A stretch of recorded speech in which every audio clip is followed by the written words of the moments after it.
The truth of the share market channel में आपका स्वागत है। मैं भवनीश अग्रवाल। नमस्कार दोस्तों। बाजार पर जो गफलत पैदा की जा रही है या हो रही है, यो मान लीजिए, डायरेक्ट एलिगेशन लगाना तो ठीक नहीं है और मैं किसी व्यक्ति विशेष पर एलिगेशन लगा भी नहीं रहा हूं। जो गफलत के हालात पैदा हुए हैं वो बड़े आश्चर्यजनक हैं और ये बहुत ही विचित्र बात है कि जिन कंपनियों के परिणाम अच्छा है उनको भी तोड़ दिया। आज आईटी सेक्टर की दो बड़ी कंपनियों के परिणाम आए हैं, अभी तक दोनों परिणाम अच्छे हैं, आशाओं से भरे हुए हैं।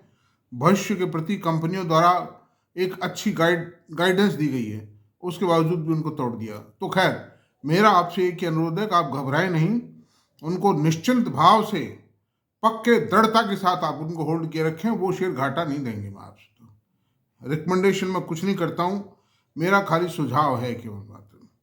अब सवाल ये उठता है कि ये जो बाजार में जो जनरल इकोनॉमी शेयरों में भी जो उठापटक हो रही है, क्या ये सही है? और क्या भविष्य, क्या शेयर बाजार एक लंबे बुलफेज के बाद, बुलफेज को समाप्त करके और एक लंबी मंदी के बाजार की ओर अग्रसर हो रहा है? ये भी एक महत्वपूर्ण प्रश्न है। शेयरों पर तो मैं बहुत विचार कर चुका हूँ, इंडिविजुअल शेयर्स पर। आज हम इस वीडियो पर विस्तृत विचार करेंगे कि क्या ये बाजार बियर फेज में प्रवेश कर रहा है, लॉन्ग बियर फेज में, या खाली ये बुल फेज करेक्शन ही है। इस पर विचार करना बहुत आवश्यक है। तो मैं इस संबंध में आपसे मैं शुरुआत करता हूं। देखिए, सन 2021 से, कैलेंडर ईयर 2021 से लेकर के अभी तक, यानी 14 जनवरी तक, 13 जनवरी मानिए, 13 के फिगर्स आए, अभी 14 के फिगर्स रात को आएंगे। 13 जनवरी तक, यानी पिछले 21, 22, 23, 24, 4 साल 1 महीने में, 13 दिन में 7,16,897 करोड़ रुपए का माल एफआई ने बेचा है। 7,16,000 करोड़ का, 17,000 मान लीजिए आपको अप्रोक्सीमेशन से। और इंडियन डोमेस्टिक इंस्टीट्यूशंस ने 11,11,742 करोड़ रुपए का माल खरीदा है। तो इंडिया का जो डोमेस्टिक इन्वेस्टर है उसने एफआईज के माल को सरपास करते हुए 3,94,845 करोड़ रुपए का माल ज्यादा खरीदा है। तो लिक्विडिटी का प्रश्न अगर देखें तो यहीं सॉर्ट आउट हो जाता है। दूसरी बात है, 26,000 रुपये महीने की एफआई आ रही है, एसआईपी आ रही है, उससे भी करीब 3,12,000 रुपया साल में कलेक्ट होता है। तो डीआई एफआई जितना बेचेंगे, अब ज़्यादा बेचेंगे भी नहीं, क्योंकि रेटें ऐसी नहीं रही हैं कि जिन पर माल बेचना उनके लिए कोई बहुत ज़्यादा लाभ का सौदा हो। ये मैं शुरू से कह रहा हूँ, जो माल इन्होंने अक्टूबर नवंबर में बेचा वो दिसंबर में नहीं बेचा, और ना ही ये जनवरी में बेचेंगे। कल चाहे बाजार को तोड़ दिया था, 1400 पॉइंट तोड़ दिया था, लेकिन उसके बावजूद भी उन्होंने बेचा कितने का? 3900 करोड़ रुपए का माल बेचा। और फिर एचएनआईज इन्वेस्टमेंट कर रहे हैं। कॉरपोरेट्स भी अपनी जो एक्सेस सेविंग्स हैं उनको म्यूचुअल फंडों में इन्वेस्ट करती हैं, बहुत से मतलब। तो इसलिए कोई लिक्विडिटी की पर्याप्त, एक तो लिक्विडिटी मेन इशू होता है बाजार को गवर्न करने के लिए, बाजार के लेवल को गिराने और बढ़ाने में, that is okay, all right. और इस देश में 16 लाख डीमेट अकाउंट खुले हैं सीडीएसएल एनएसडीएल के पास में, 16 करोड़ खाते खुले हैं। Under these circumstances, involvement of the common man of India, 10% खाते तो खुल ही चुके, 12% खाते खुल चुके टोटल आबादी के। इसमें 5% भी अगर एक्टिव इन्वेस्टर्स हैं तो that is a good symbol, and the number is increasing. अब मैंने सुना है शायद 18 करोड़ भी हो गए वो खाते। अच्छा, दूसरी बात चलते हैं। आईपीओ जो आए, जो फुल्ली सब्सक्राइब हुए, मल्टीफोल्ड सब्सक्राइब हुए, लिक्विडिटी का सबूत है, and peoples have attraction towards the market. अब सवाल ये है कि लिक्विडिटी क्या पर्याप्त है? बाजार के फंडामेंटल्स का क्या होगा? बाजार के फंडामेंटल्स की बात बता रहा हूँ आपको। देखिए, ऑटोमोबाइल सेल के जो दिसंबर एंडिंग फिगर आए, शानदार आए। उम्मीद खराब आने की थी, शानदार आए। स्टील का प्रोडक्शन इस क्वार्टर में पूरे में दिसंबर एंडिंग क्वार्टर में 6% बढ़ा है। उस स्टील को कैपिटल गुड्स ने, इंफ्रास्ट्रक्चर ने और कैपिटल गुड्स ने तो ऑब्जर्व किया, वरना स्टील का प्रोडक्शन क्यों बढ़ता? डंपिंग करने के लिए थोड़ी बढ़ाएंगे मतलब स्टील मिल्स। नंबर 2। नंबर 3 बात यह है, जो ये स्टील कंजम्पशन बढ़ा। अच्छा, जो इन्फ्लेशन के फिगर्स आए हैं, वो इन्फ्लेशन के फिगर्स 5.53 से गिर करके 5.22 आए हैं, तो इन्फ्लेशन में इंप्रूवमेंट है। नंबर 4 बात, जो आईआईपी के डाटा हैं इस क्वार्टर के, they are also very beautiful. 5.7% का 4.7 2 महीने का एवरेज निकाला। दिसंबर के आईआईपी डाटा अभी नहीं आए हैं।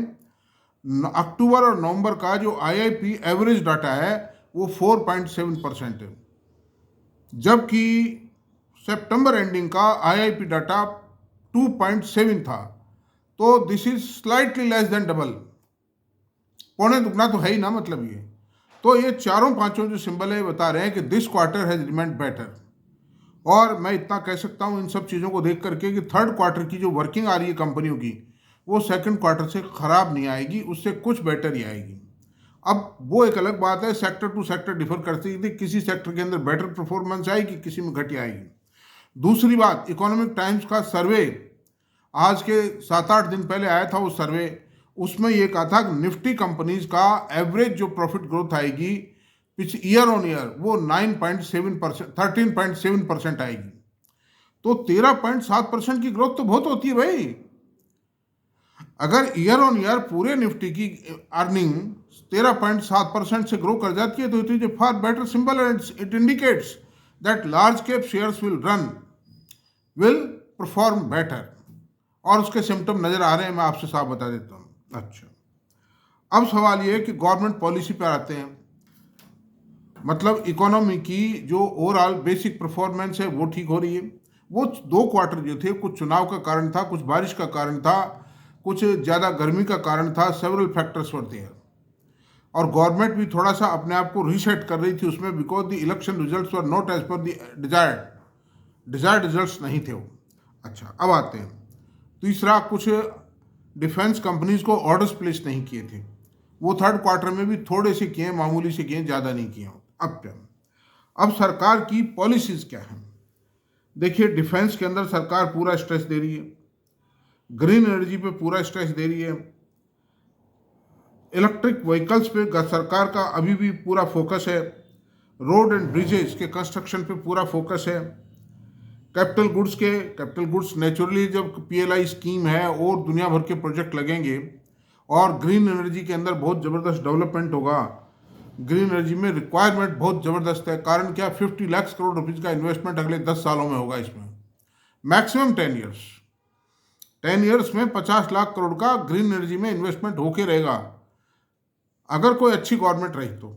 ये 5-4 साल, 4.5 साल तो मोदी जी की सरकार है ही है, तो इसके अंदर भी कम से कम 20-25 लाख करोड़ का इन्वेस्टमेंट हो जाएगा। And there will be huge demand of the solar power panels and solar PVC cells. और इसके साथ जो पावर ट्रांसमिशन का भी काम होगा, बिजली बनेगी तो डिस्ट्रीब्यूट भी तो होगी, ट्रांसपोर्ट भी तो करनी पड़ेगी बिजली को, ट्रांसमिशन लाइंस डलेंगी, ट्रांसफार्मर्स की आवश्यकता होगी, वोल्टेज स्टेबलाइज की आवश्यकता होगी, एबीबी वगैरह के जो लगे हुए रहते हैं सड़कों पे देखते हैं, तो दुनिया भर के इलेक्ट्रिक गुड्स की आवश्यकता पड़ेगी। सबसे ज़्यादा जो ग्रो करेगा वो electric equipment manufacturing sector grow करेगा, जिसमें solar power panel, solar PVC cell, इनकी गजब की ग्रोथ आएगी। जितना सामान होगा सब बिक जाएगा, 100% से डिमांड पेंडिंग रह जाएगी। मतलब इतनी डिमांड है, they will not be able to supply these items.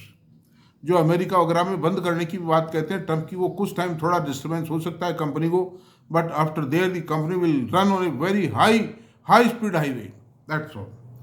फिर पीएलआई स्कीम का इफेक्ट आएगा, दुनिया भर के कारखाने लग रहे हैं, इसमें फैक्ट्रीज लग रही हैं, उसके कारण कैपिटल गुड्स की डिमांड बढ़ेगी, सीमेंट की डिमांड बढ़ेगी। अच्छा, आत्मनिर्भर भारत, इसमें सरकार ने दुनिया भर के प्रोडक्ट्स पर इंपोर्ट बैन लगा दिया है, या तो एंटी डंपिंग ड्यूटी लगा दी है या उनको रेस्ट्रिक्टेड लिस्ट में डाल दिया है। TV, fridge, laptop, computer, all these have been put in the restricted list. और मोबाइल्स देश में बनाना चालू कर दिया है। Ultimately they have been, India जो इम्पोर्टर था, now it has become the biggest exporter of the mobile phones. Apple के फ़ोन टाटा बना रहा है। और आज मैंने ईटी में पढ़ा है अभी कि वीवा के और एक ओप्पो के, इन दोनों के मोबाइल फ़ोन भी टाटा बनाएगा। सेमीकंडक्टर प्लांट्स लग रहे हैं जिसमें कम से कम 5 लाख करोड़ रुपए का इन्वेस्टमेंट अप्रूव हो चुका है। तो ये सारे जो सिम्टम्स हैं, ये सब ये इंडिकेट करते हैं कि there will not be a downfall in the economy. एक अटल बिहारी वाजपेयी सरकार के टाइम पे, दैट सरकार आल्सो डिड वेल। उस समय 2-2.5% ही रह गई थी जीडीपी उनके आने से पहले, चूंकि नरसिंहा राव सरकार ने कुछ पॉलिसी चेंजेस लिए थे। उनका कोई दोष नहीं था, he did well. Manmohan Singh ji finance minister थे और नरसिंहा राव जी प्रधानमंत्री थे। उन्होंने इंडियन इकोनॉमी की फ्यूचर ग्रोथ को बढ़ाने के लिए एक मेजर सर्जरी कर डाली थी। और सर्जरी का परिणाम ये रहा कि एक बार मंदी आ गई, भाई मेजर सर्जरी करोगे कुछ टाइम तो बेड पे रहेगा मरीज, बाद में चाहे वो दौड़ने लग जाए, और दौड़ने लगी वो इकोनॉमी। और फिर बाद में अटल जी ने आके उसको और बढ़ाया। Atal ji improve further, made further improvement. तो उस समय भी सन 2003-04 के आसपास एक मंदी आई थी जो 6 महीने रही थी मंदी। तो आप ये मत मानो कि ये कोई बियर फेज में जा रहा है market. I don't think it is going, कुछ दिन थोड़ा सा ढीला रह सकता है। और आप देख लेना जैसे ही सेकंड क्वार्टर के परिणाम आएंगे, the picture will be quite clear, will be transparent that सरकार के प्रति सरकार ने थोड़ा सा फिजिकल डेफिसिट को भी कंट्रोल करने के लिए किया है। ये 4.9 का टारगेट था गवर्नमेंट का, जिसको मैं समझता हूँ सरकार 4.3 पे ला के रहेगी।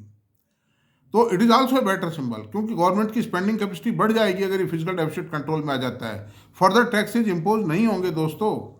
ये इकोनॉमी की स्ट्रेंथ को शो करता है। दूसरी बात है, इन्फ्लेशन 5.22 आई है। वो अगर जैसा कि रवि कोर्प का इफेक्ट आएगा, right from the end of January आना शुरू हो जाता है, क्योंकि जो स्टॉक्स होते हैं एडिबल आइटम्स के, खाद्य पदार्थों के है, तेल है, तिलहन है, सरसों है, सोयाबीन है, इन चीज़ों के स्टॉक्स खाली होना शुरू हो जाता है। और सब्जियां भी बहुत बहुत और प्रोडक्शन में आ जाती हैं। तो रेट गिरेंगी, इन्फ्लेशन डाउन आएगा, consequently the rate of interest will be reduced by the RBI. ऐसी सूरत में मेरे को नहीं लगता है, मेरी पर्सनल फीलिंग है, हो सकता है मेरे विचार गलत चले जाएं। I don't claim that I am 100% right, but I am expressing my ideas. तो मेरे ख्याल से आप देख लीजिए अपने हिसाब से, ये सारी बातें मैंने बहुत खुल के बताई हैं। और अब आप ये कहेंगे साहब तो ये बताओ कि कौन से शेयर और कौन सी इंडस्ट्री डेवलप हो। एक एक इंडस्ट्री पे मैं काफ़ी मतलब चर्चा कर चुका हूँ। मेरी टॉप चॉइस है आईटी इंडस्ट्री, सेकंड चॉइस है ग्रीन एनर्जी, मैं ग्रीन पैनल बनाने वाली कंपनियां। नंबर 2, कैपिटल गुड्स की कंपनियां अब फॉर्म में आ जाएंगी वापस, जिसमें Siemens, ABB, Kirloskar brothers, Kirloskar Cummins, KSB pump, Cummins India, ये सब जो शेयर्स हैं ये all they will come in the form. और एक रेक्टिफायर एंड ट्रांसफॉर्मर और बताया था मैंने, that is also one of the member of this expression. अच्छा, टूरिज्म में भी डेवलपमेंट होगा, डिफेंस में डेवलपमेंट होगा। Defence orders I think likely to be placed either by the end of फरवरी और in the month of April May, all they will be placed. और defence की जो मझगांव डोक है इसकी वर्किंग अच्छी आएगी। दूसरी बात है, मार्च के महीने से जो वो 404 नंबर का जो तेजस का इंजन है, that will also be start, they will also start delivery to India by the mid of March. तो नेचुरली जो हिंदुस्तान एरोनॉटिक्स की वर्किंग पर भी कुछ क्वेश्चन खड़े हो रहे हैं, दे will also B wiped out. Infra में भी डेवलपमेंट होगा, रोड एंड ब्रिजेज में डेवलपमेंट होगा, रेलवे ट्रांसपोर्ट में डेवलपमेंट होगा, और जो लॉजिस्टिक सर्विसेज है इनमें बहुत ज़्यादा उठाव आएगा। Consequent upon the automobile, commercial automobile जो है, मतलब जो गुड्स ट्रांसपोर्ट व्हीकल्स हैं उनमें बहुत बड़ा स्पॉट आएगा। चूंकि इतनी एक्टिविटी शुरू होंगी तो उनका इम्पैक्ट तो आएगा। इन्हें ट्रांसपोर्ट कौन करेगा, उसको माल को ट्रांसपोर्ट करने वाले चाहिए। कंस्ट्रक्शन इक्विपमेंट्स की बिक्री बहुत बढ़ेगी। दूसरी बात यह है कि इस गवर्नमेंट ने आकर के दोबारा से काम शुरू किया है, उन कामों का अभी एग्जीक्यूशन चालू नहीं हुआ। आप देखना एग्जीक्यूशन जब चालू, जो तेजी आती है, जो बड़बड़ाती आएगी, तो उसमें क्या है कि जैसे 76,000 करोड़ रुपए का एक प्रोजेक्ट महाराष्ट्र के लिए सैंक्शन किया, ये महाराष्ट्र चुनाव शुरू होने से पहले। दूसरी बात है, 57,000 करोड़ रुपए का एक प्रोजेक्ट कांडला एयरपोर्ट के पास में सैंक्शन किया है, जो शिपयार्ड होगा जिसमें जहाज बनेंगे भी, जहाज बनेंगे मतलब, और उन जहाज़ों को प्रमोट कौन करेगा? Mazagon, Garden, Cochin, they will be the promoter. ज़्यादा से ज़्यादा एल को और शामिल कर लेंगे, वरना प्रमोटर कौन होगा? किनके पास एक्सपर्टी है? बिल्कुल ये थोड़ी बाजार से उठा करके आदमी लगा देंगे, ये जो IAS ऑफिसर्स को लगा देंगे और वो चला लेंगे, not possible. Some technical background should also be prepared, and for that the experienced person should be inducted in the company. तो अंडर दी सर्कमस्टेंसेज दोस्तों कोई गड़बड़ वाली बात नहीं। अच्छा, फिर banking system, banking financial services, ये भी सब चलेंगी। Now better time is coming मेरे ख्याल से, तो इसलिए कोई घबराए नहीं, चिंता मत करें आप। मैंने इतना डिटेल मतलब आपको समझाया, हर पॉइंट पे समझाया आपको। तो थैंक यू, आज इतना ही रहने देते हैं, मेरी चर्चा पूर्ण करता हूँ। और आपको मेरा वीडियो पूरा देखा करें प्लीज़, कोई मतलब नहीं निकलेगा, वरना इतनी बातें आप कैसे जानोगे if you do not see my full video. तो इसको सब्सक्राइब करें, लाइक करें, शेयर करें, कमेंट करें। Thank you very much.